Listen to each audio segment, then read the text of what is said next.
নমস্কাৰ আমাৰ বিদ্যাৱেব এডুকেশ্যনেল চেনেলটোলৈ স্বাগতম জনাইছোঁ। আজি আমি মাইক্ৰ'ছফ্ট ৱৰ্ডৰ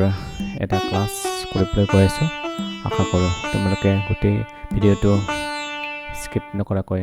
চাবা। তেন্তে আমি আহোঁ এতিয়া কম্পিউটাৰ স্ক্ৰীনলৈ।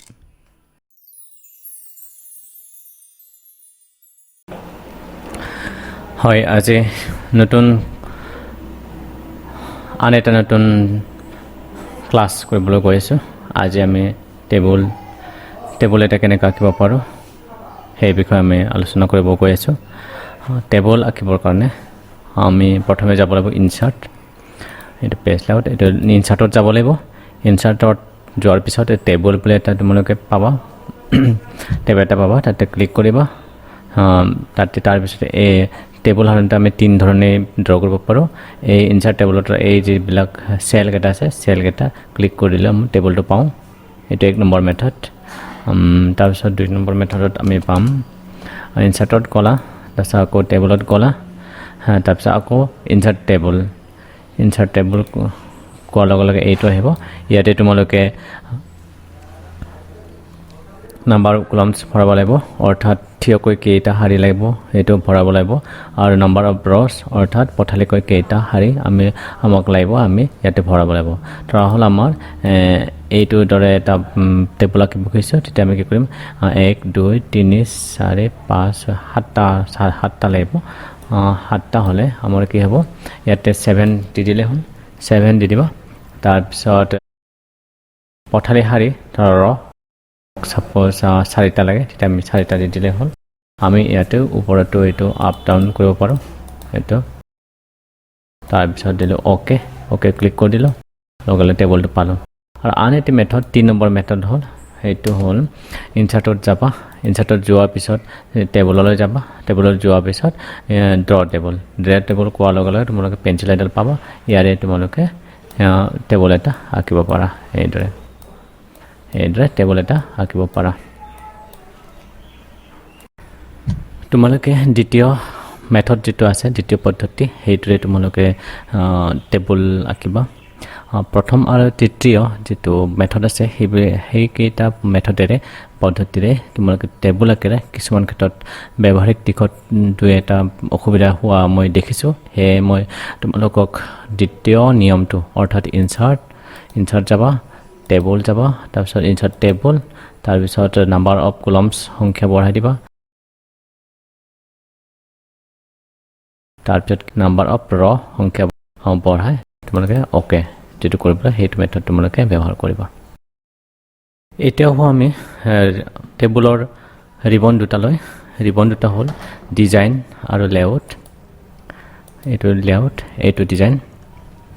সাধাৰণতে টেবুলৰ বাহিৰত ক্লিক কৰিলে এই ৰিবন দুটা পোৱা নাযায়, ৰিবনৰ ভিতৰত ক্লিক কৰিলেহে এই ৰিবন দুটা পোৱা যাব। আমি প্ৰথমে চাওঁ ডিজাইন লেআউটত। ডিজাইনৰ তোমালোকে প্ৰথমে ব্যৱহাৰ কৰিব পাৰিবা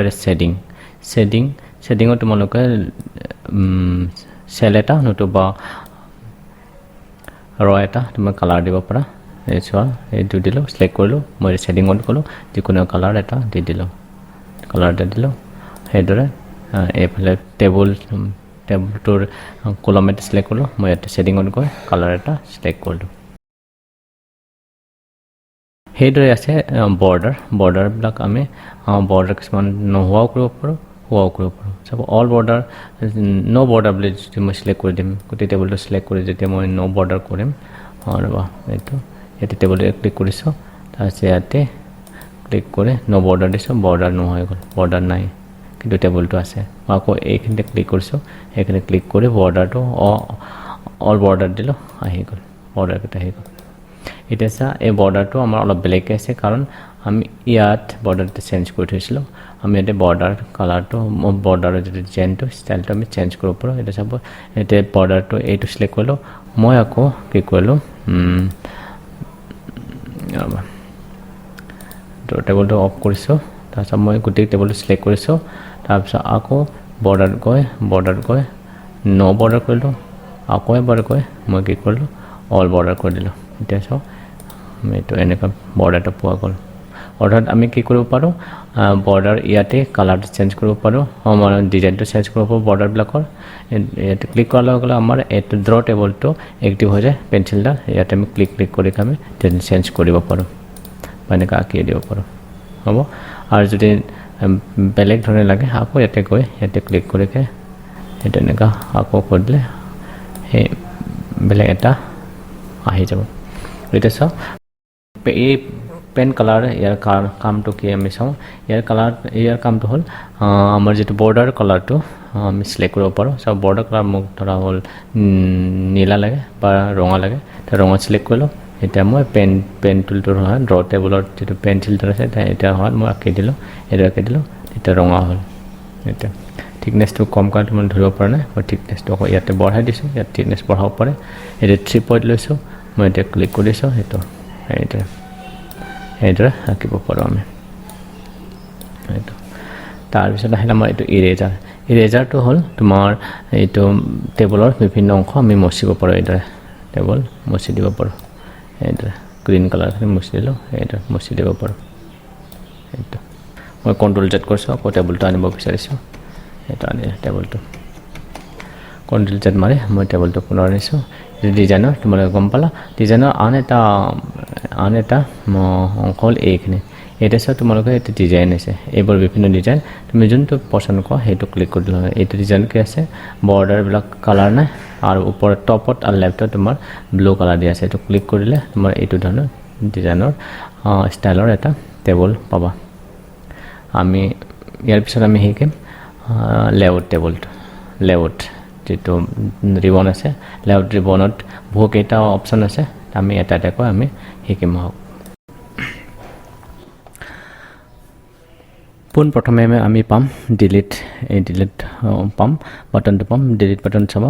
ডিলিট চেল আছে ডিলিট চেল মানে এটা চেল এটা কোষ ডিলিট হ'ব ডিলিট কলম মানে থিয়কৈ এটা কলম ডিলিট হ'ব ডিলিট ৰ মানে থিয়কৈ পঠালিকৈ এটা ৰ এটা শাৰী ডিলিট হৈ যাব ডিলিট টেবুল ক'লে গোটেই টেবুলটো ডিলিট হ'ব ধৰক মই এইটো এই নীলা ৰঙৰ এতিয়া টেবুলটো মই ডিলিট কৰিব খুজিছোঁ মই ইয়াত ক'লোঁ ডিলিট টেবুল এইটো গুচি গ'ল এতিয়া ধৰক মই এই টেবুলটোৰ পাৰ্টিকুলাৰ শব্দটো মানে যিটো পাৰ্টিকুলাৰ লিখা যিটো কলমটো ডিলিট কৰিব খুজিছোঁ মই ইয়াত ক'লোঁ ডিলিট কলম দিলোঁ সেইটো ডিলিট হৈ গ'ল মই আনডু কৰিছোঁ আকৌ আনিবৰ কাৰণে আনডু মই এতিয়া চাপ'জ এতিয়া 1 আৰু 2ৰ মাজত নতুনকৈ এটা শাৰী আনিব 2ৰ ওপৰত আৰু এটা ৰ আনিব বিচাৰিছোঁ যে মই ইয়াতে ইনচাৰ্ট এবভ দিম আৰু মই যদি 2ৰ তলফালে যদি এটা ৰ আনিব লাগে তেতিয়া মই ইনচাৰ্ট বিল' দিম সেইদৰে মই পাৰ্টিকুলাৰ বাওঁফালে যদি টেবুল মানে হেৰি কলম এটা নতুনকৈ লাগে তেতিয়া লেফ্ট ক্লিক কৰিম আৰু যদি পাৰ্টিকুলাৰ সোঁফালে যদি মই আকৌ এটা ৰ লাগে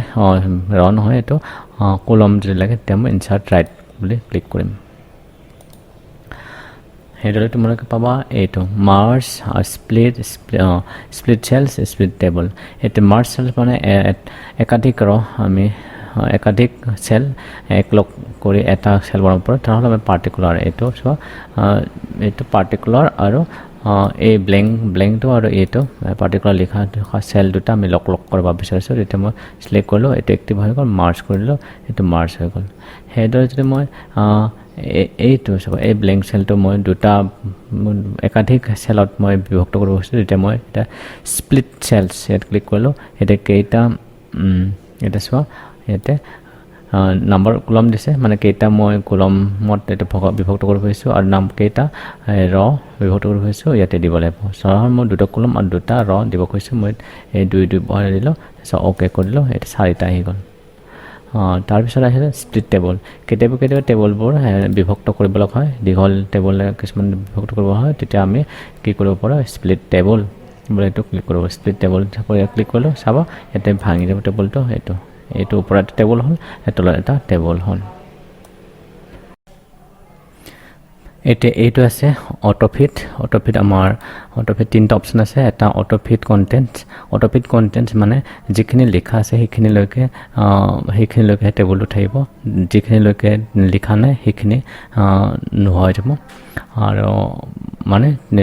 কলমৰ যিটো হেৰিটো কলমৰ যিটো ৱাইডটো বহলটো কমি যাব আখৰ থকাখিনিলৈকেহে তাৰমানে থাকিব আমি প্ৰয়োগ কৰিব পাৰোঁ এইটো ক্লিক কৰোঁ দেখিছে এতিয়া আখৰবোৰ যিখিনিলৈকে আছে সেইখিনি কণ্টেণ্টবোৰ যিখিনিলৈকে আছে সেইখিনিলৈহে আমাৰ আছে এতিয়া চোৱা আৰু যদি আমি ইয়াতে অটোফিট আকৌ এটা আছে অটোফিট টু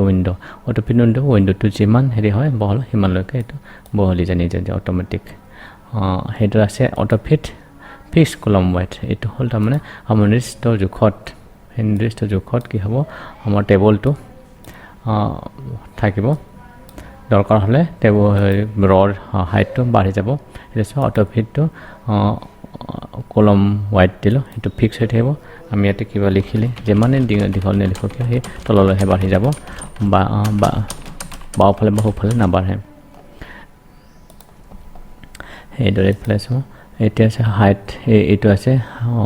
কলমৰ হাইটটো ৰৰ হাইটটো এতিয়া চাব মই এইটো যদি অকণমান ওখ কৰিব খুজিছোঁ এইটো হাইটৰ ওপৰত ক্লিক কৰি দিলে হ'ল এইটো হাইট ক্লিক কৰি দিলোঁ তাৰপিছত মোক কমাব খুজিছিলে এইফালে ক্লিক কৰিলোঁ তাৰপিছত ৱাইডটো ছাপ'জ কলমৰ এইটো ৱাইডটো আমি কি কৰিব খুজিছোঁ এইটো বহল কৰিব খুজিছোঁ অকণমান এইটো বহল কৰিব খুজিছোঁ মই এইটো ক্লিক কৰি দিলোঁ এইটো বহল হৈছে আৰু যদি মই ক্লিক কৰোঁ কমি যাব এতিয়া আহিলে আমাৰ এই ডিষ্ট্ৰিবিউট মানে ইয়াতে চোৱা এইটো এই শাৰীটো আৰু এই শাৰীটো অলপ ডাঙৰ হ'ল এইকেইটা সৰু হৈছে ইয়াতে আমি যদি ডিষ্ট্ৰিবিউট বুলি কওঁ ডিষ্ট্ৰিবিউট ক্লিক কৰাৰ লগে লগে গোটেইখিনি ৰৰ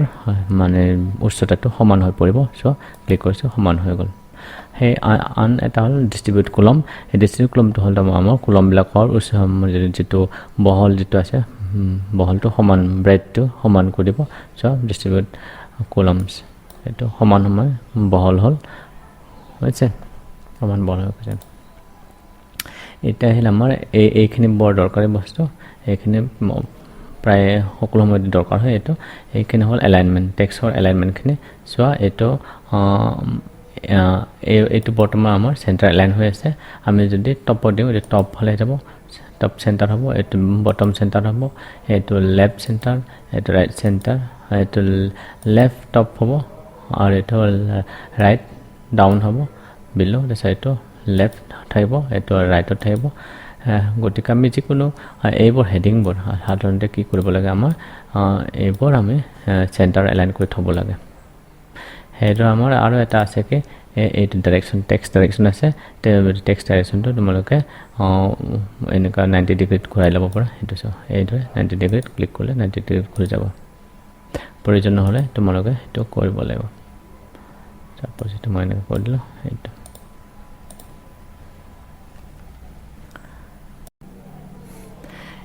এতিয়া চোৱা এইটো চেল মাৰ্জিনটো হ'ল মানে কি ইয়াতে চোৱা টোটেল এমাউণ্ট বা ইয়াতে মই এইটো টাইপ কৰিছোঁ এইটো চেণ্টাৰ এলাইন কৰি লৈছোঁ টাইপ কৰিছোঁ চোৱা কে টাইপ কৰিলোঁ এতিয়া চোৱা টাইপ কৰিছোঁ আমি ভাবোঁ দেখি এইফালে এটা 9 বহিলে হয় বাওঁফালে আৰু সোঁফালে 9 এটা বহিলে হয় কিন্তু ইয়াৰ কাৰণটো হ'ল চেল মাৰ্জিনত তোমালোকৰ ইয়াতে কি দিছে ইয়াতে চোৱা ইয়াতে লেফ্ট ছাইডত 0.19 চেণ্টিমিটাৰ আছে আৰু ৰাইটত 0.19 চেণ্টিমিটাৰ আছে গতিকে যদি আমি পূৰা মূৰলৈকে লিখিব বিচাৰোঁ তেন্তে আমি কি কৰিব চেল মাৰ্জিন গৈ তোমাৰ এইখিনি 0 কৰিব লাগিব এতিয়া 0 কৰিলোঁ টপ লেফ্টতো 0 কৰি দিলোঁ তেতিয়া আমি চাবা লিখিলে আমাৰ ইয়াতে পূৰাপূৰি মূৰলৈকে আমি লিখিব পাৰোঁ দেখিছে এইটো পূৰা মূৰলৈকে লিখিব পাৰিছোঁ সেইদৰে এতিয়া আহিলে আমাৰ শ্বৰ্ট ধৰা হ'ল এতিয়া শ্বৰ্টটো লিখিলোঁ আমি শ্বৰ্টটো প্ৰথম 1 2 3 ইয়াতে কিছুমান সংখ্যা মই লিখি লৈছোঁ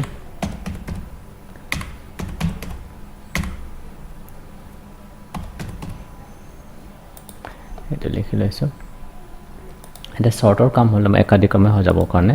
ইয়াতে ধৰা হ'ল এইখিনি আমাৰ কি আছে এইখিনি আমি একাধিক্ৰমে সজাব লাগে আমাৰ একাধিক্ৰমে আমি কি কৰিব লাগিব ঊৰ্ধ্বকমাৰ বা অৰ্ধকমাৰ সজাব লাগে তেতিয়া আমি কি কৰিলোঁ এইখিনি চিলেক্ট কৰি ল'লোঁ তাৰপিছত শ্বৰ্ট বুলি কৰিলোঁ তাৰপিছত এচেণ্ডিং মানে হ'ল মানে সৰুৰ পৰা ডাঙৰ সজাব ডিচেণ্ডিং মানে ডাঙৰ পৰা সৰুলৈ আমি চাপ'জ ডাঙৰ পৰা সৰুলৈ সজাম তেতিয়া ডিচেণ্ডিং কৰিলোঁ তাৰপিছত অ'কে কৰিলোঁ চ' এইটো 584টোৰ ওপৰত 365টো দ্বিতীয়কৈ মাজলৈ থাকিলে আৰু সৰুটো তললৈ আহিল সেইদৰে এলফাবেটিকেলি আমি সজাব পাৰোঁ চাপ'জ ইয়াতে লিখিলোঁ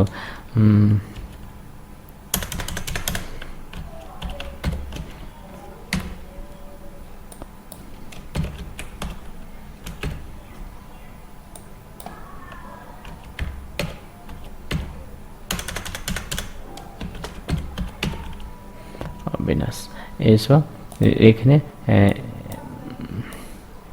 এইখিনি আমাৰ কি হ'ল এইখিনি চিৰিয়েল হৈ যাব লাগিছিল প্ৰথমে কি এটো আহিব তাৰপিছত এন হ'ব এছ আহিব লাগিছিলে কিন্তু চোৱা আমি সহজে কাম কৰিব পাৰোঁ এটা শ্বৰ্টিং কলা গৈ এটা এছেণ্ডিং কৰিলা এছৰ কৰি দিলোঁ অট'মেটিক অবিনাশ নয়ন আৰু শিৱা আহি গ'ল অৰ্থাৎ আমি শ্বৰ্ট ইয়াৰে আমি কি কৰিব পাৰোঁ একাধিক্ৰমে সজাবলৈ সংখ্যা হওক বা আখৰে হওক একাধিক্ৰমে সজাব এলফাবেটিকেলি বা সৰুৰ পৰা ডাঙৰলৈ আমি ইয়াতে সজাবৰ কাৰণে এই শ্বৰ্ট অপশ্যনটো আমি ব্যৱহাৰ কৰিব পাৰোঁ